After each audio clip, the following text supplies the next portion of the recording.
And welcome everybody. This is the panel on Better with Age.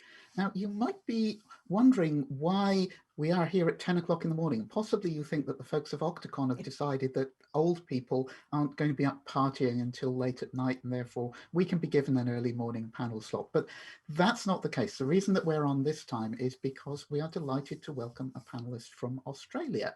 And in order to make the time zones work, then we had to be on at this particular time.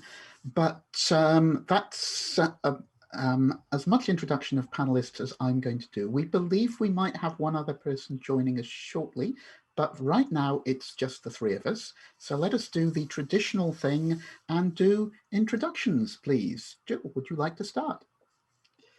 Me, I hate introducing myself.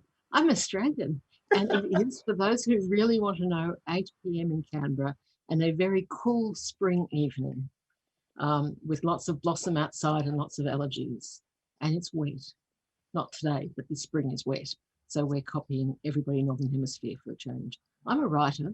So normally I'm on panels as a historian or as a feminist or as a writer. And I think this one is all three.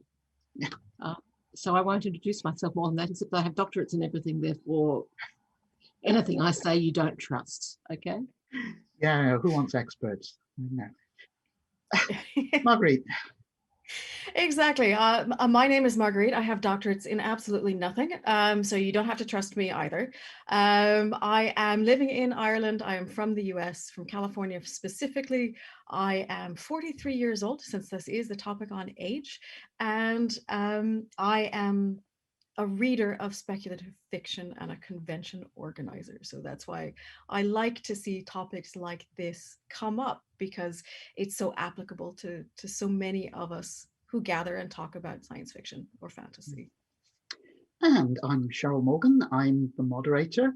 I am old enough to have been retired now if our government hadn't decided to steal pensions from everybody by keeping on raising the pension age as I approach it. So there you go. I am a card-carrying menace to fandom and do not have any doctorates in anything, so you shouldn't trust anything that I say either. So that's a thoroughly untrustworthy panel that we've got today. And I suspect all of us used to doing ranty feminist stuff. So it might turn into that sort of panel. And talking about ranty feminist stuff, I want to introduce the topic by referencing back to a wonderful talk that I saw at the Eurocon last weekend. It was done by Sylvia Spruck-Wrigley, and it was called To Oldly Go. So it was about old people in Star Trek. And so Sylvia has watched the whole Star Trek oeuvre from the beginning and looked particularly at how old people are treated. And to her surprise and shock, she discovered that being old was just like being a red shirt. For the vast majority of the run of Star Trek, if an old character was introduced to the show, they were going to die in that episode. And this is a little bit disturbing, but I think the image that really stuck with me is that in the original series, there's one episode in which some sort of plague or other comes on board the Enterprise and everybody starts aging rapidly. And Sylvia put up an image supposedly of Uhura at 60. And it was this wizened old crone with her hair falling out and face a complete mess and blotches and everything. And then next to that, she put up a picture of Nichelle Nichols playing Uhura when she was that age, and absolutely stunning still. So that's what people thought old people looked like compared to what old people really look like. And you know, I'm about that sort of age. My hair is not falling out, and my face is not covered in blotches. There's something going on here. So there's been this idea, perhaps in science fiction and to a lesser extent fantasy, that being old is a bad thing or a scary thing, and we don't want old people in our stories. But the title of the panel is Better with Age. And the obvious first question is it true? And if so, why? What does having older people bring to the story? Marguerite, would you like to make a start? Sure. Well, I will say yes, it is important. Yes, it is true in the sense that all representation is important. Representation makes everything better, and that's going to go for age as much as any other characteristic. Um, I think that there have always been older characters in fiction, even fantasy and science fiction. I think we tend to forget about them. We tend to either they are sort of the guide characters or the wise old man that you meet along the way and then sends the protagonist on their journey. And it does tend to be a wise old man, not a wise old woman. But they're there. I mean, I know, and we can touch on this later, I'm sure, but it's as though people rediscover older characters in fiction every 5 years or so. People have gone through and collected lists that for years and years because there have always been older characters, and yet when you're asked about them, um, very rarely can anybody name any. I see our other panelist has joined us. Welcome, Ian. Glad you made it. It's a long voyage to get here. I thought it was 10:30. It's 10 o'clock. That's fine, yes. Little senior moment there. My work here is done. That's all I need to do. Really. I mean, I'm sure everybody does know who you are. Would you like to briefly introduce yourself? And Yeah, certainly. Yep, lovely to be here. Thank you all for turning up earlier than me. My name's Ian McDonald. I'm a science fiction writer living just outside Belfast in Northern Ireland. My most recent novel is Luna Moon Rising, the US cover, which is behind me. It's lovely to be here. And congratulations on winning the European Science Fiction Society Award for Best Author. Yeah, wonderful. Yeah, an honour indeed. So yeah. Okay, so we've started off by discussing the main question of the panel: are stories better with old characters in them, and if so, why? And it's Gillian's turn at the moment, and then we will come to you, Ian. Okay. This is something I feel very strongly about because I was an Aurealis judge for 5 years. 5 years? I don't know how many years. I can't count.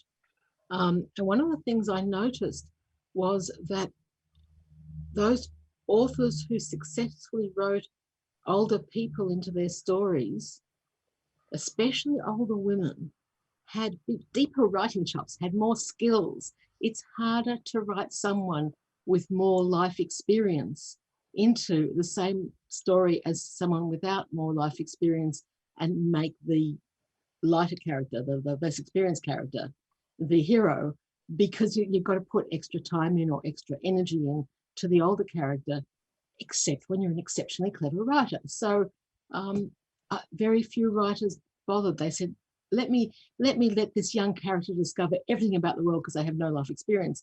Let's not let there be stuff happening before the novel for most of our characters. And that was about 3/4 of science fiction and fantasy writers. And I've noticed that proportion continuing. I think it's not everybody has the skills, the techniques to do it comfortably, to write greater depth of experience and lots of alien stuff happening that they don't know themselves yet. And if you look for menopause in science fiction, I know one novel, I don't know any more. I'd be very interested to know other novels that you know. I know too. There's a vampire story that has a character undergoing menopause. So that's two writers I've come across. And it's really hard to write menopause. So it's not just age. Right. Mm. Ian, what's your view? I think for me, it's, as a writer writing younger character, you're always, you're looking back. You've been that character in the past. I mean, we were all once young people, but we are not yet older people. So there's always that task of imagination to look forward, to writing characters who are older than we are. I mean, I had a significant decade birthday this year, and the thing I realize is nobody ever feels their age. So in a sense, because you've been that younger person, it is much easier to write a younger character. it's harder to look forward than look back, even though that's our job as speculative fiction writers. I think you need older characters in writing because it's part of life. You're writing about life ultimately, and it's life, society, family, whatever you name it. And if you don't have older characters in there, then it's narrow and crabbed writing. Yeah, well, for me anyway. Yeah, I think that's a really good point. Is that you know, the majority of writers are not older, and as you know, Gillian said, they're not very good at writing old people because they haven't been them. So Yeah. that's an issue. But of course, it's our job as writers to learn how to write people that we haven't been. And then again, going back to what Gillian said, that the better writers are able to imagine that stuff. So I think having older characters in the book is certainly a sign of having a good writer. But also, you know, you've got a breadth of different types of characters in there as well, which I mean, it's, you know, it's reflecting the world. You know, you know, if all of the people in the book are just tiny baby young people, then you've not got a book that's reflecting the world as it is. And unless you manage to isolate them in some way by you know, putting them away from the rest of society, then you know you've created a book which doesn't have all the people in there. But I think Marguerite raised an interesting point in that the older character is often the wise old person who sends the younger ones on a quest. And the classic example of that, of course, is Gandalf. You know, if you ask somebody to mention an old character in science fiction and fantasy, they'll all come up with Gandalf because everybody knows him. But that's only one role. That's a trope for the older character. There are other things that older people can do. So the question is, can an older character be the hero of the story, bearing in mind that heroing often involves running around and jumping and fighting and all that sort of stuff? Answer that first, because Sure. I did an experiment with that, and it was rejected by several publishers because they said you've got to change this book entirely and make it suitable for young adults and make the elderly people absolutely secondary. And I refused to, and it got published anyway, but nobody read it. So my experiment did work. This was my experiment. I took 3 people aged 60 and above, because I was only, you know, I was younger than I am now and I'm 59, so I wasn't 60, therefore that was the beginning of old age. Now I'm thinking, no, not for 10 more years. And I did focus groups because I didn't have the knowledge. So I did focus groups with 50-year-old, 60-year-olds, with 75-year-olds, and with people who refused to name their age because they were over 90. And I got enough of their life experiences to do my telling detail. And then it's basically 3 retired vampire hunters, ghost hunters, discipliners of werewolves, solving all Canberra's cultural baggage problems. But it was and they've got a teenage offsider. So I asked, the reason they're heroes, the reason they're protagonists who are heroes, is when I asked my mother, who was in the age 75 group at that stage, I said, which would you rather be, a hero or villain?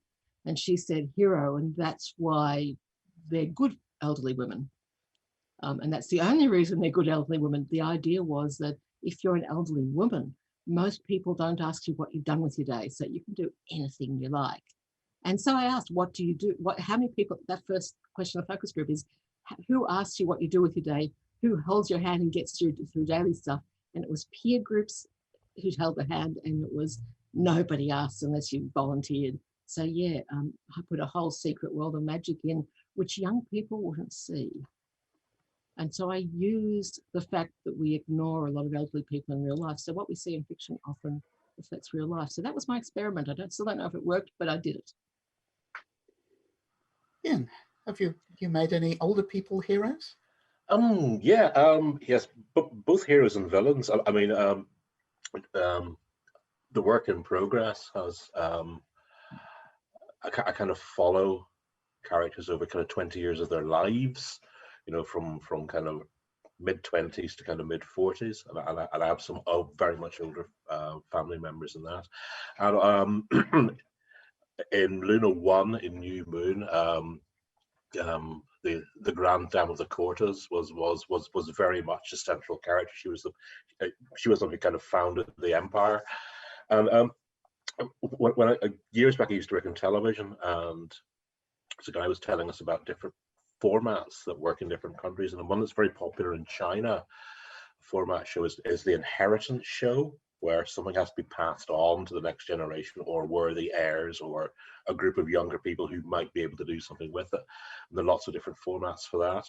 And it's something that we haven't quite seen so much in the West until Succession. I think it's called, what's it called, Succession? It was with Brian Cox kind of as the grand paterfamilias in it.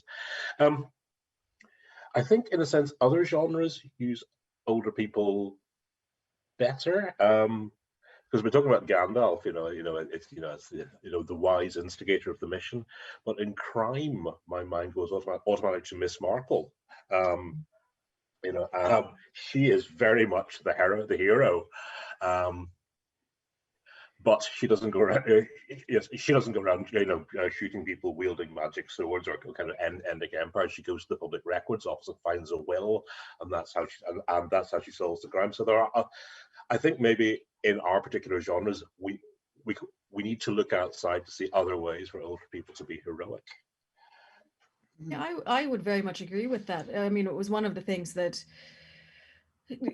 sort of came to mind when you were asking the question, Cheryl. It's sort of, being a hero doesn't necessarily mean jumping around and hopping off of walls and shooting everybody. It can be societal change. It can be, societal power. What have you gained over the years of your life? What currency do you have? Actual hard currency, or the currency of power. What favors can you exchange? How can you change the world? Because that is still often the goal of the story, without necessarily being, running around leading the ragtag bunch. There certainly are differences in the way that we approach power, the way that we approach change. And if I tried to do something now, it would be very different than what I would have tried to do 20 years ago. To be honest, I'm reminded of an example. It's quite a while ago now, but Tron Legacy came out in 2010. And the main character played a younger version of himself. And he said, the CGI was amazing, but I can't move like a 30-year-old anymore. There's certain bits that I just cannot. So they could de-age me, but they couldn't de-age my movements. And I think there's a certain amount of that in the stories as well, that you do find people will put the ageless woman, the Sedai, sorry for anybody who actually knows how to pronounce that, from the Wheel of Time, the women who are powerful, but suddenly that means that you can't tell how old they are. They're always eternally beautiful. And so it becomes almost, are they old? Are they written in an old fashion or older? I've seen some lists call older characters those in their 20s. So decisions there too. What does it mean to actually understand that oldness or the aging process? And do we genuinely reflect it in our stories?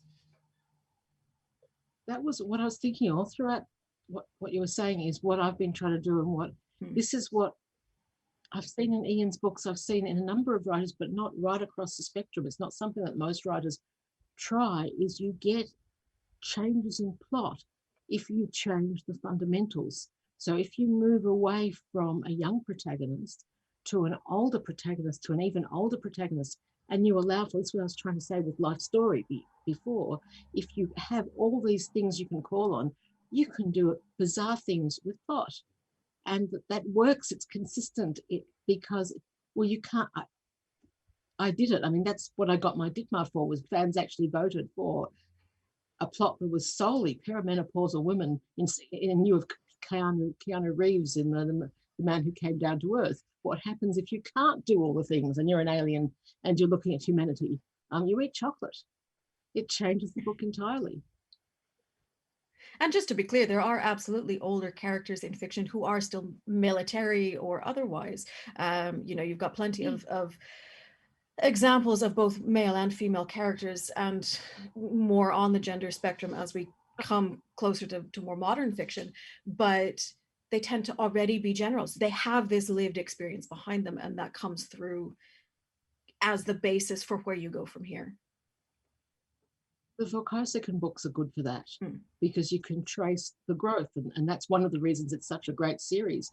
Is so if the characters follow their life trail and we can see them learning, we can see them growing, then they work at any age you meet them. If the characters don't grow, then you have a one-off story you read and say, yeah, read that, go away. Yeah, I think we can do these, and Ian made exactly the point that I was going to make, is that in crime it's very easy to have an older protagonist because there's not necessarily any running around and fighting and that sort of thing. One example that comes to mind is Liz Williams' book The Ghost Sister, in which I believe the heroine is in her 90s. And she's basically a scientific researcher, well, sociology researcher, and goes to an alien planet to try and understand their society. So there's not necessarily that requirement to do the standard heroing things. And of course, science fiction and fantasy are not so much genres as settings. The crime is a genre, that the plot has to be about a crime. Romance is a genre, the plot has to be about a love affair.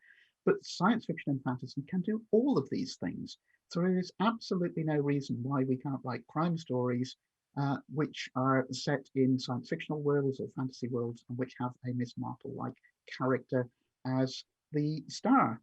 But then again, there's a question of the publishers, and Jill mentioned getting knockback from publishers that because there were old characters, it wouldn't appeal to the young adult audience and so on. So I wondered whether the lack of older characters in our books is a hangover from the idea that science fiction and fantasy are stories for children, and therefore the story has to be geared to a very young audience. On the marketing side of it, I suspect it comes from a commercial sense that more people will buy books if they're suitable for teenagers and adults both, that everybody can read it, that you're looking for the most market penetration, and that limits the choices. I suspect it's that simple. So you're suggesting that younger people read more books? No, I'm suggesting that the people in several of the major publishers assume that younger people read more books. Sorry, Marguerite. No, I was going to say, I wonder if some of it is to do with genre labeling as well, or selling labeling. You know, you hear Margaret Atwood has said she doesn't write science fiction. You know, other authors who write what would very traditionally be speculative fiction books, were they geared towards a younger audience, are suddenly now general literature or women's literature, or, you know, magical realism. And there are genuine distinctions between some of these, but I wonder as well, from a marketing perspective, is it less acceptable for older people to be reading speculative fiction, or was it? Maybe it's changing.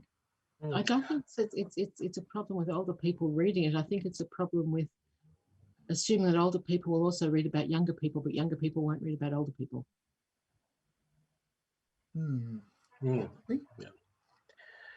Yeah.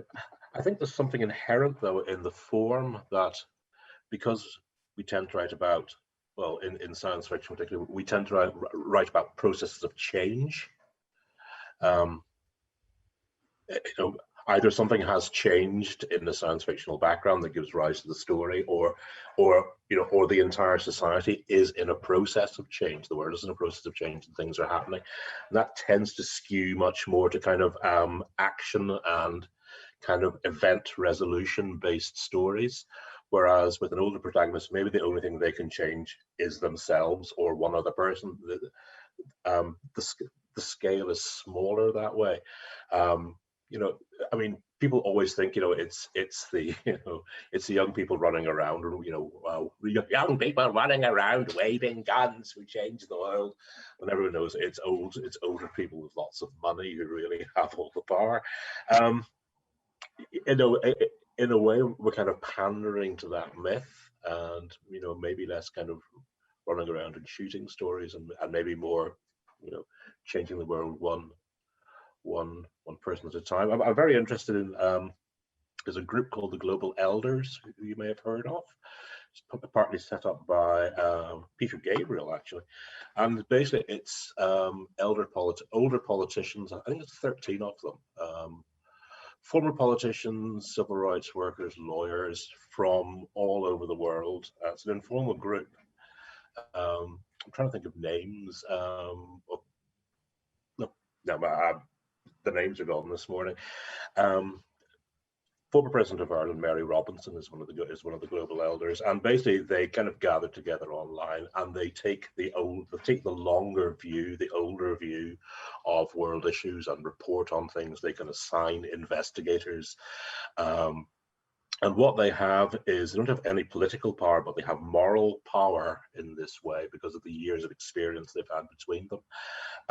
That, I find that kind of power interesting to write about. I try to explore ways of doing it. You know, that it's not direct active power, it's moral power, behind the scenes soft power, and I think our genre could be more interesting if we explored that more.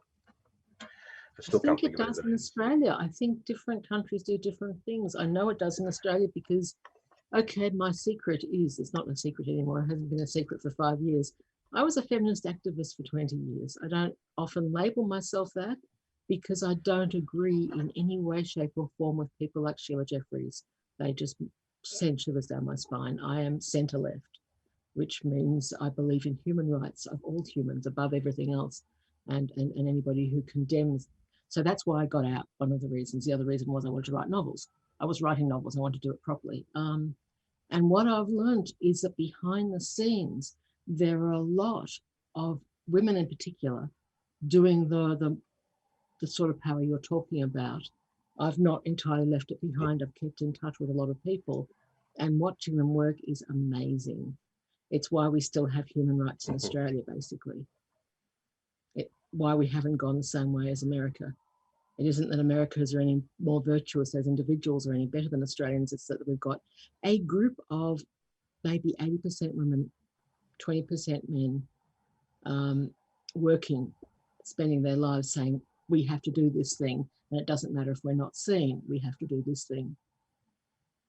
And it's really depressing because it doesn't ever seem to get anywhere. But at the same time, when you compare us to other countries, we're still bigoted, we're still misogynist, we're still not a good country, but we're better than we could have been. So that makes for all sorts of possible stories. You're not talking about a situation you can win. And that leads to entirely different plots if you than a simple quest. Yeah, you've reminded me of a podcast I listened to recently on Breaking the Glass Slipper, where Victoria Schwab is talking about her new book, with the central character of whom is immediately forgotten by everybody that she meets. And because she's a woman rather than a man, she uses that power to influence society and to change things and do stuff behind the scenes. And she doesn't care that nobody gives her credit for it. So that was sort of the thrust of the argument. It's not particularly an old person's, but it certainly had relevance to what you were saying.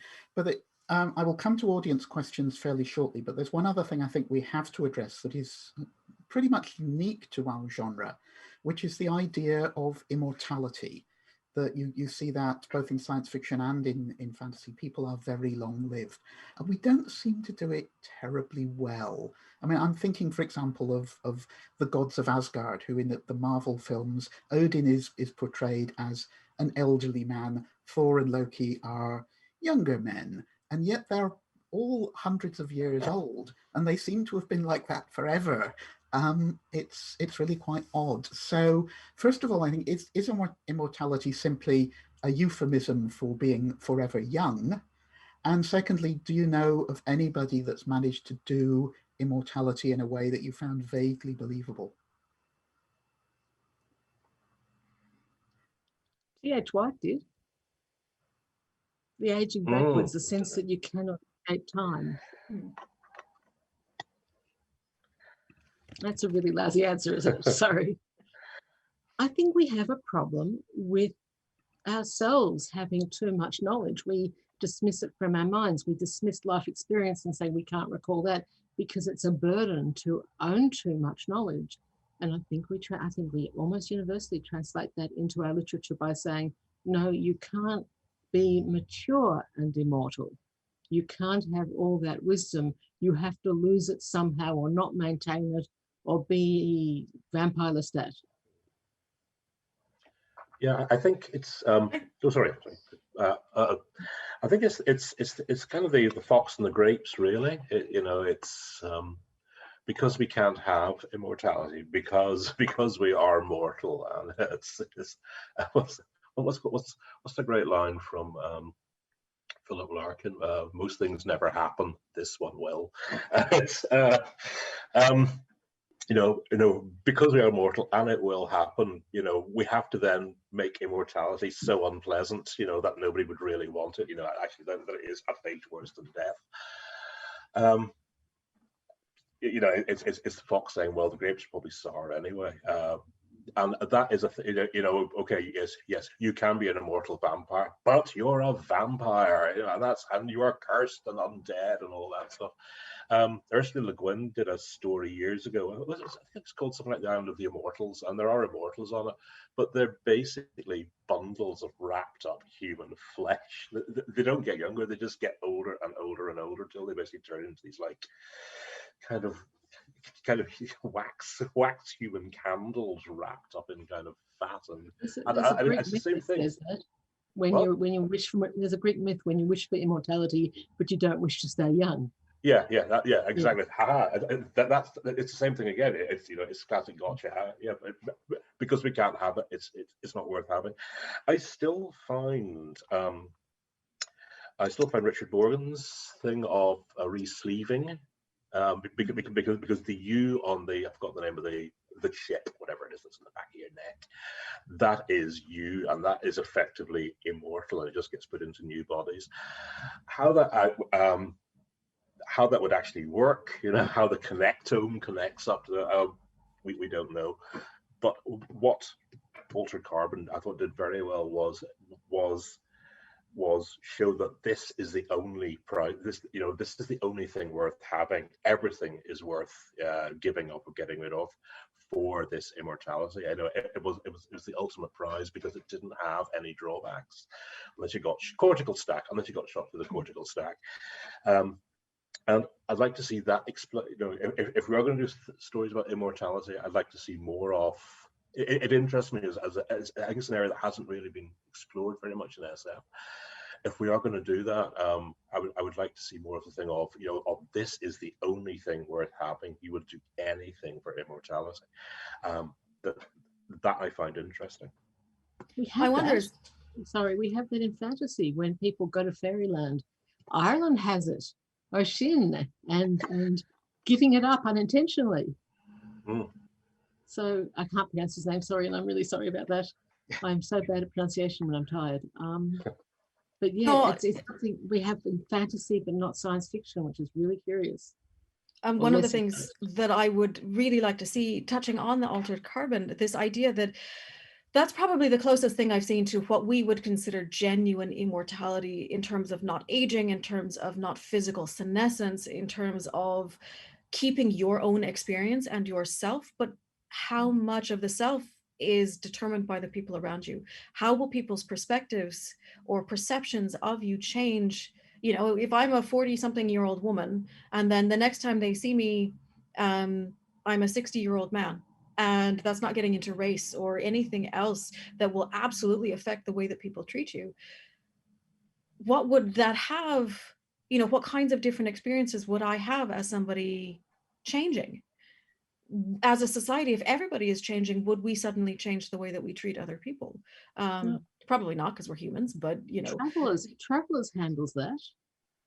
Since the TV series where people travel through our period to fix the world so it doesn't go the terrible way it's going to go, they go into other people's bodies and they discover that they've changed. And Hyland, of course, did it in I Will Fear No Evil, where he had this little fantasy of an aged man being transplanted into a young woman's body, which it's a terrible book in many ways. Terrible book. But it is fascinating from that sort of gender point of view. I mean, one example that I at least thought about it is Tamsin Muir's books, where, and in theory they're about necromancers, but in fact they're about very, very old people. The emperor and his lictors are essentially a bunch of superpowered people. The rest of humanity ages normally, but they don't. And when you get to the actual books, they are 10,000 years old. And if you think about the number of fights that the Avengers have had amongst themselves in the few years they've been going, what would it be like for a superhero team to be 10,000 years old? What fights would they have had amongst themselves? Would they have learned wisdom by age, or would they all utterly loathe each other and be working on plots that might take another 1,000 years to unfold in order to get revenge? And of course, it being a piece of fiction, it's the latter. So I was quite impressed with thinking about it from that point of view. Now, we should go on to audience questions now. We have one from Tommy Ferguson. How do you approach writing an older character from the outset? Is it different from other characters? Yes and no. It's no different in that you've got to make all your characters work. And if you don't put enough work into them, it doesn't matter whether they're 5 or 55 or 1,005, they won't work. But yes, in terms of they're not going to share your life experience, younger characters might have more overlap with you. And so you've just got to do the research into how people other than yourself live. And they might change gender. Sorry, I got to read a comment for one of my books saying, I didn't realize I changed gender when I hit menopause. But it's in Celtic mythology. Maybe. Oh yeah, Celtic mythology, that's a very good thing. 3 genders. Yeah. But yeah. So I say yes and no because of who we are as people. Yeah, I kind of work on the assumption that everyone has an inner age they stay at their entire life, and you kind of, it varies. Some people are permanently in their 40s, even when they're 12. Some people are permanently 27. And with an older character, they will, once you find their inner spiritual age, you then write that character in basically re-sleeved into an older body. And also, we all know older people. Or if we don't, we should know more older people. And you observe, and you observe and you record, and it's ultimately, what writing tries and fails to do is its entire task to say what it is to be like somebody else. And that's the challenge, and it's the same challenge whether you're writing someone from a different gender, whether you're writing someone from a different age, someone from a different race or nationality or ethnicity. It's all the same issue, and it's the same skills that you have to apply to it. It's observe, listen, ask questions, learn, and don't assume anything. Marguerite, do you have anything to add in that one? Yeah, I mean, now obviously I'm not a writer, but I would think it's very much the same. And I wonder if that's why the truly old immortals are ones where we do start falling down, because we can talk to people who are up to about 110 years old. We have that experience of humanity, or can get it. But we don't know beyond that. And so maybe that's where some of that comes in, that we can recognize what it is like to be up to a certain point. And that's when the imagination has to take over. Okay, I have a question here from ClareCat5. Tolkien's elves were apparently immortal. Did this make for more or less willingness to die in combat? And would this end wars? To which I would add, and is it different in Tolkien and Peter Jackson? Tolkien's elves were militant from really early on. They fought and they died. The difference between them and humans is that their deaths were permanent in Tolkien's universe, where humans could have rebirth. It was a serious choice, but they made it. In all the legends that aren't part of Lord of the Rings, there's a truckload of elves doing stupid things and dying, which kind of answers the question, doesn't it? Which is really sad. They never grew up. Tens of thousands of years of life, and they still never grew up. Legolas's dad, I think, was a little bit more cautious. Thranduil? It came down to individuals, though, the way it does with humans. And I wonder, could have been an elf. Was there sort of a couple of waves of it? So you'd have the young elves who were desperate to be glorious and were willing to take that risk because they didn't believe they could actually lose, perhaps. And then you get into the cautious age of, oh, okay, I made it past that. Let's be cautious. Let's be careful. Let's enjoy what there is. And then you get to the other side where maybe you feel like you've seen everything and you're, okay, let's see what happens next. Now I will take that gamble or that choice to see what the difference is. But Arwen's brothers were constantly fighting, so they weren't fighting because of their stage in life. They were fighting because they believed in a cause, which was, do not let evil take over this world. That means that there's varied reasons for going to battle. So yeah, in terms of Tolkien gave the elves different length of life, but not a different attitude towards death for humans. He didn't push it that far, did he? Until they got bored with things and went to various other places. Yeah. It's entirely possible that Tolkien hadn't thought this through terribly well when he was writing the book. I mean, never overlook the possibility that you write something down and then you're stuck with the idea and you can't get rid of it. That is the hang on. Why would they do this? Then again, their lives there seems to be a lot of floating around in the forest and singing. That sounds pretty intolerable form of immortality. I'll take death over that any day of the week. Thank you very much. Yeah, I mean, the elves, I think, had a certain amount in common with angels, and sitting on a cloud playing a harp for all eternity is my definition of hell. So, and probably everybody else's as well, because I would play a harp really, really badly. They even have the word, the Hebrew bit of meaning God in all their names. Yeah. Which I always look and think, why did we do that? I don't mind. I'm Jewish. It's nice to see Jewish contributions to the world in every possible scenario. But that one was it meant that he was resting on the laurels of his popular understanding rather than exploring the idea fully, which it's easy to expect in retrospect.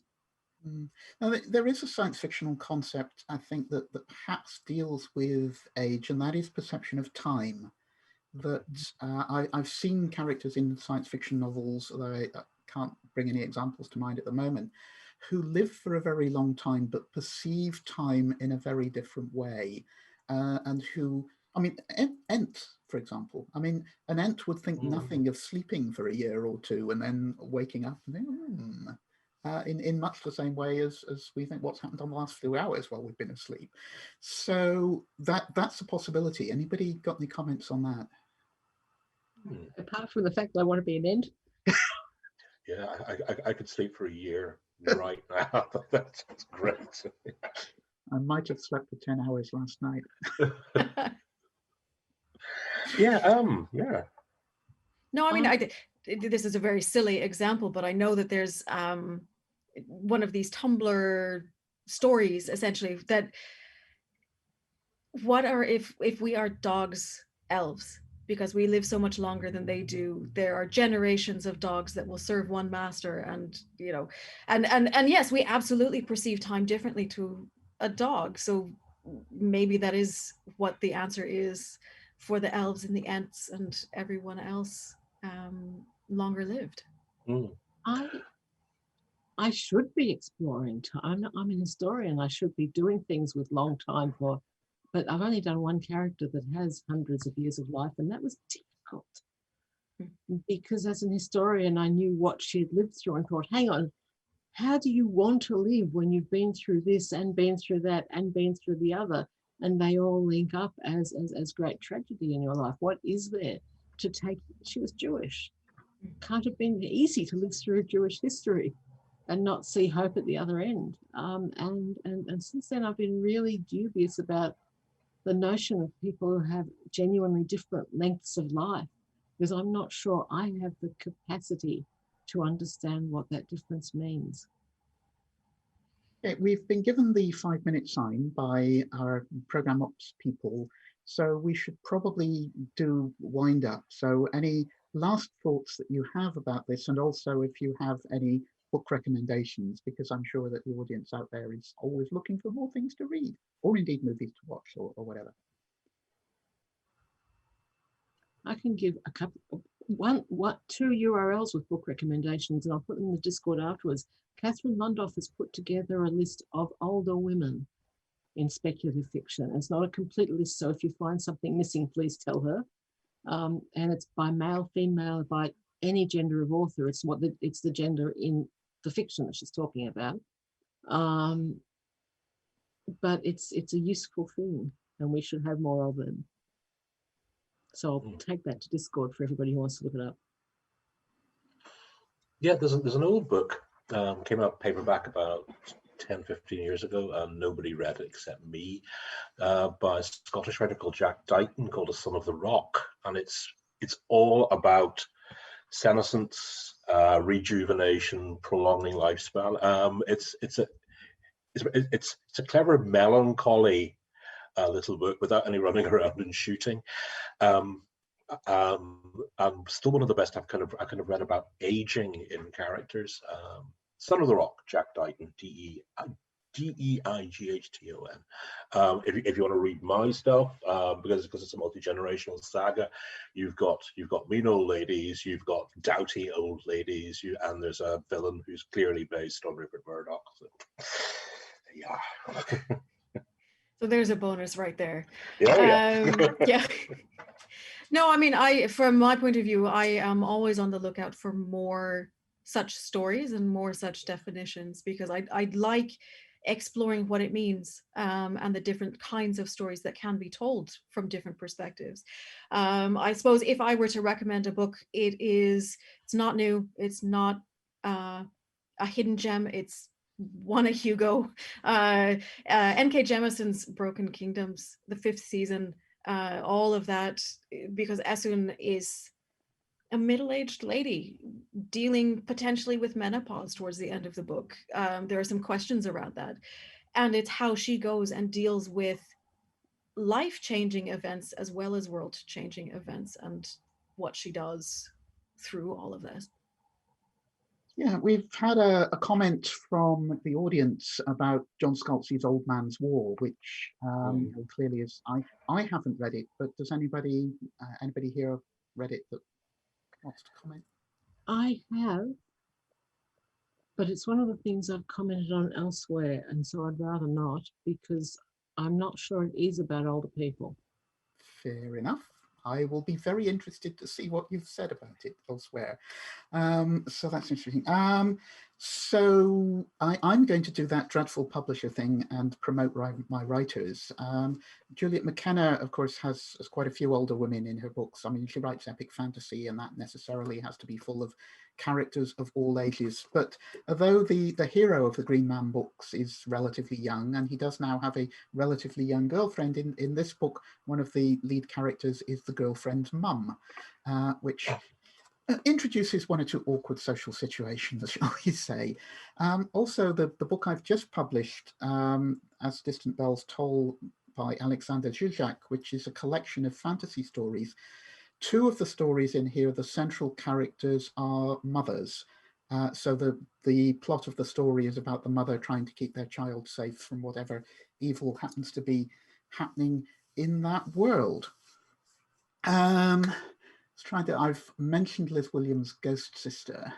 and I'm racking my brains trying to think of other great examples of older characters, but I am failing dismally. I was thinking that most of my stuff is about older characters. So you look at my novels, and there are only two that aren't. Yeah. So Okay. So I think we've just been So- given the wind up sign.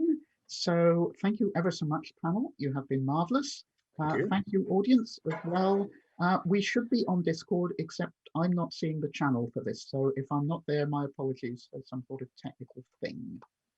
And we are done. Thank you.